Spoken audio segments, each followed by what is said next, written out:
selanjutnya waktu sekitar 2 minggu setelah kita kemudian memutuskan untuk memperpanjang penundaan kunjungan harian ke pameran Ghostlight. Yes. Aku tidak sengaja mendengar kamu menyeletuk tentang wah ini seni gimana ya di dalam situasi pandemi kemudian gitu. Kayak mungkin bisa jadi aku salah tangkap tentang ada kayak kesan semacam pesimis terhadap seni. Tapi aku rasa ini juga dialami oleh semua seniman gitu.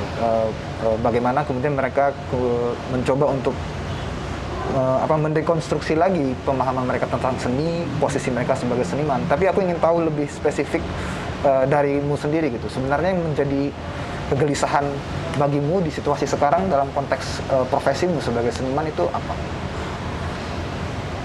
Oke. Jadi ini sebenarnya bisa dibaca juga sebagai satu momen jeda, momen untuk betul-betul kita akhirnya bisa punya waktu buat refleksi, bro. Buat refleksi sebenarnya, terus akhirnya seni itu di mana tempatnya, apalagi dengan situasi seperti ini. Tapi tentu saja dia tidak sedang berkompetisi dengan prioritas kesehatan ya, itu tadi. Tapi bagaimana dia bisa tetap mengambil celah-celah, mengambil ruang-ruang justru untuk dia bisa menghadirkan solidaritas dalam situasi seperti ini ya, dan tetap bisa untuk menunjukkan kita punya gairah dan kita punya bara semangat untuk tetap jalan. Sebenarnya lebih di situ ya. Memang seperti tadi aku bilang, situasinya jelas naik turun ya. Setiap kita temu berita baru, terutama berita duka akhir-akhir ini, kabar-kabar yang kurang menyenangkan, itu akan membuat kita memikirkan kembali apa yang sudah kita kerjakan dan sejauh mana sih ini katakanlah ini relevan, posisinya ini di mana ini kerja seni. Tapi sekali lagi justru ini mungkin jadi momen buat kita bisa betul-betul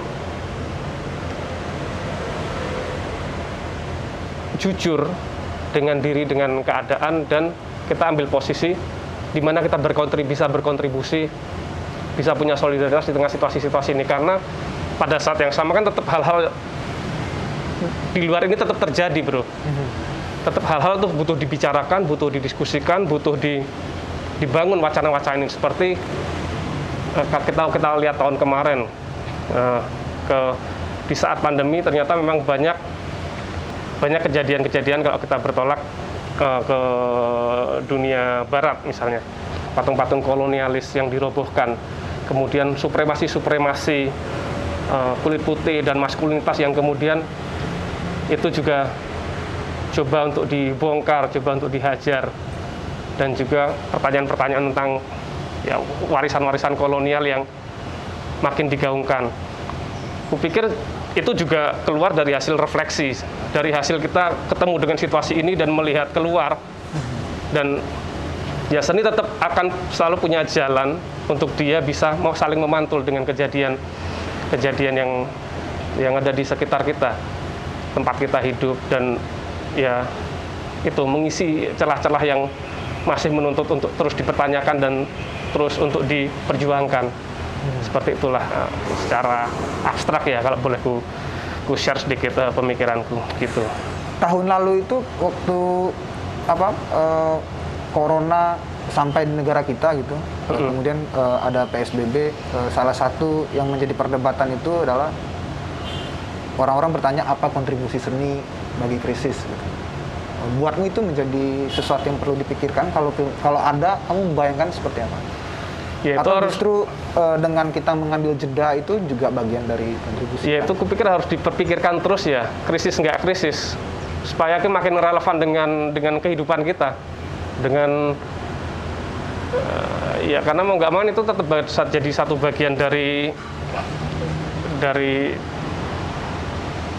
cara kita hidup dan bergulat dengan realitas seperti itu.